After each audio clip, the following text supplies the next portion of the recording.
bayan, tiniyak ni Pangulong Ferdinand R. Marcos Jr. na hindi mapaparalisa ang mga serbisyong hatid ng pamahalaan sa harap ng epekto ng pagtaas ng presyo ng langis.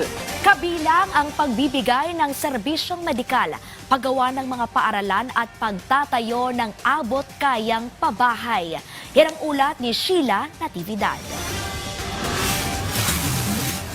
Alam niyo po, kahit mabigat ang krisis natin sa enerhiya, ang trabaho ng gobyerno ay hindi maaaring doon lang tumigil. Ganito ang naging pahayag ni Pangulong Ferdinand R. Marcos Jr. matapos ibahagi sa publiko ang Pambansang Pabahay para sa Pilipino Program o 4PH. Ayon sa pamahalaan, sa mga nagdaang taon ay libu-libong pamilyang Pilipino ang walang akses sa maayos na tirahan. Kaya naman itong nakaraang linggo ay personal na binisita ng Pangulo ang mga proyektong pabahay sa Pampanga para tiyakin na ang bawat pamilya ay may matutuluyang bahay na ligtas at dekalidad. Ngayon, lahat po ng modalities.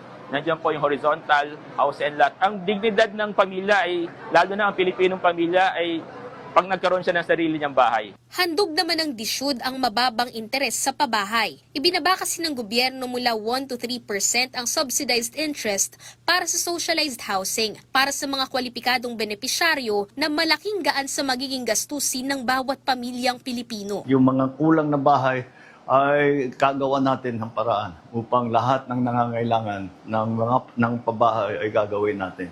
Nangako naman ang Pangulo na tututukan din ng mga programa ng pamahalaan sa edukasyon, agrikultura, kabuhayan, infrastruktura at iba pa. Sheila Natividad para sa Pambansang TV sa Bagong Pilipinas.